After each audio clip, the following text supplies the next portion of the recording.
அதே சமயத்தில் டெல்லி தேர்தலுடைய நிலவரங்களை பார்த்துக் கொண்டிருக்கின்றோம். ஆம் ஆத்மி 24 இடங்களில் முன்னிலை வகித்துக் கொண்டிருக்கிறார்கள்.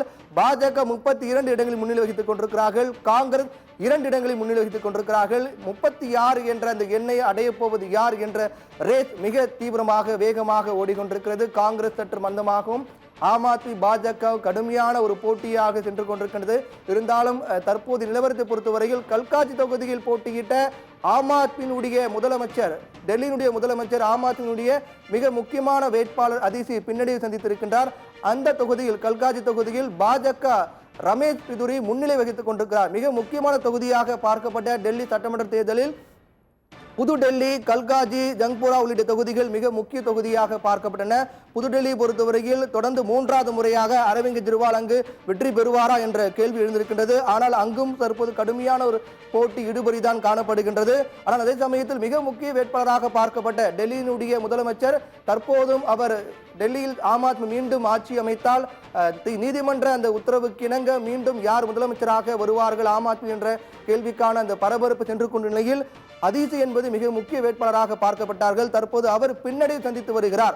கல்காஜி தொகுதியில் ஏற்கனவே நடைபெற்ற சட்டமன்ற தேர்தல் 2020 நடைபெற்ற சட்டமன்ற தேர்தலில் கல்காஜி தொகுதியில் 11,000 வாக்குகள் வித்தியாசத்தில் அதிசி வெற்றி பெற்றிருந்தார்.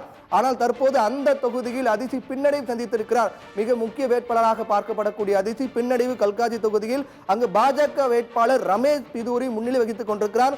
அங்கு காங்கிரஸ் தரப்பில் அங்கு அல்கா லம்பா போட்டியிட்டார். அவருடைய வாக்கு நிலவரங்கள் இன்னும் வெளியாகவில்லை.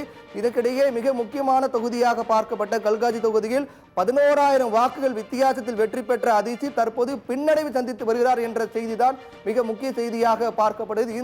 இந்த பின்னடைவு என்பது ஒட்டுமொத்த ஆம் ஆத்மிக்கும் மிகப்பெரிய ஒரு பின்னடைவாக தான் பார்க்கப்படும். மிக முக்கிய வேட்பாளர்கள் புதுடெல்லி தொகுதியில் ஆம் ஆத்மி சார்பாக அரவிந்த் கெஜ்ரிவால், அதே போன்று கல்காஜி தொகுதியில் அதிசி, ஜங்புரா தொகுதியில் மணிஷ் சிசோடியா. கடந்த முறை அந்த ஜங்புரா தொகுதியில் 15,000 வாக்குகள் வித்தியாசத்தில் ஆம் ஆத்மி வெற்றி பெற்றது.